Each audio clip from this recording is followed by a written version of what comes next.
একটা জিনিস ইন্ডিয়ার বোঝা উচিত, হাসিনা দালাই লামা না। ইন্ডিয়া যদি বলে যে না আমি তার কথা বন্ধ করতে পারি না, এটা জাস্ট একটা লেম এক্সকিউজ। আপনি ফেসবুকে লিখেছেন যে আমি জানি কে নয়াদিল্লিতে গণহত্যাকারী হাসিনার বক্তব্যের বিষয়ে পররাষ্ট্র মন্ত্রণালয় বিবৃতি লিখেছে। এটা ছিল চমৎকার, শক্তিশালী ও জোরালো বিবৃতি। কে লিখেছে এই বিবৃতি? না, সেটা তো আর আমি যদি বলতে তাহলে তো ফেসবুকেই বলতাম। বাট আমার মনে হচ্ছে এটা একটা ব্রিলিয়ান্ট একটা স্টেটমেন্ট, বাংলাদেশে এটা দরকার ছিল। একটা পলিটিক্যাল পার্টির ওয়েটটা এটাকে, মানে এটা তো একটা পলিটিক্যাল গভর্নমেন্ট। বাংলাদেশের সবচাইতে ফেয়ারেস্ট ইলেকশনে 3/4 ইভেন 2/3 না, 3/4 মেজরিটি নিয়ে একটা পার্টি এসছে ক্ষমতায়। সে তার টোটাল ওয়েটটা এই ডিপ্লোম্যাটিক এই স্টেটমেন্টে সে দিয়েছে এবং সে বলেছে যে না তুমি তার সাথে যেই তাকে যে তুমি প্ল্যাটফর্ম দিচ্ছ, কথা বলার যে স্পেস দিচ্ছ, সেটা it's an affront to our sovereignty. এবং এটা আমি বলবো যে সব দিক দিয়ে ওয়েল ক্রাফটেড। হাসিনাকে তার জায়গাটা চিনিয়ে দেওয়া হয়েছে, সে যে একটা ম্যাস মার্ডারার সেটা বলা হয়েছে। এবং তার যে এই পুরো বিষয়টা যে বাংলাদেশের এক ধরনের ইনস্ট্যাবিলিটি তৈরি করছে সেটা বলা হয়েছে।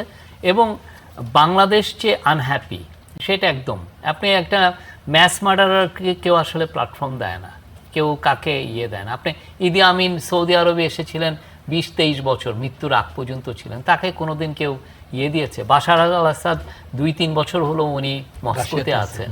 হ্যাঁ, উনি কি কারোর সাথে কথা বলছেন? নওয়াজ শরীফ ছিলেন অনেকদিন সৌদি তো আরবে। আপনি এই জিনিসগুলো আপনি বাংলাদেশের সাথে একসাথে বলছেন যে বাংলাদেশের সাথে ইন্টারিম গভর্নমেন্টের সাথে আমার সম্পর্ক ভালো ছিল না, আমরা এর সাথে ভালো সম্পর্ক করব।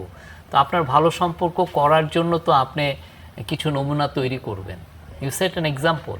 সেটা তো হচ্ছে না, আর বরঞ্চ তাকে তৈরি মনে হচ্ছে যে পুরো তাকে প্ল্যাটফর্ম দিয়ে তাকে একটা বাংলাদেশের মানে লিডার ইন এক্সাইল এই টাইপের একটা দেওয়া হচ্ছে। একটা জিনিস ইন্ডিয়ার বোঝা উচিত, হাসিনা দালাই লামা না। দালাই লামা একজন একটা টিবেটান বুদ্ধিজমের উনি লিডার, হ্যাঁ, ধর্মশালা হয়ে আছেন। তারপরে দেখবেন যে দালাই লামা খুব রেয়ার চাইনিজ অ্যাফেয়ার্স নিয়ে একটা শব্দ কথা বলেন, আর ইনি দেখেন প্রতিদিন যে কথা বলা হচ্ছে। এবং এই বিষয়টা প্রফেসর ইউনূস যখন নরেন্দ্র মোদীর সাথে কথা বলেন, উনি কিন্তু এটা রেজ করেছিলেন যে উনি ওইখানে আছেন, থাকেন, অসুবিধা নাই, কিন্তু আপনি তাকে মেগাফোন দিচ্ছেন, তো তাকে দিয়ে কথা বলাচ্ছেন, সে বারবার কথা বলছে। আর ইন্ডিয়া যদি বলে যে না আমি তার কথা বন্ধ করতে পারি না, এটা জাস্ট একটা লেম এক্সকিউজ।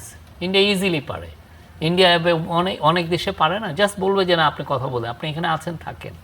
হ্যাঁ, কারণ সে একটা দ্বন্দ্বপ্রাপ্ত আসামি এবং ম্যাস মার্ডারার, এবং এমন একটা ক্রাইম যে ক্রাইমের সত্যিকার অর্থে বাংলাদেশও ইনভেস্টিগেট করে না, UN fact finding mission investigate করেছে। তো তাকে আপনি তার জায়গাটা এই পুরো স্টেটমেন্টের মাধ্যমে তার জায়গাটা চিনিয়ে দেওয়া হয়েছে এবং এটা খুবই আমি বলবো যে ব্রিলিয়ান্টলি ক্রাফটেড একটা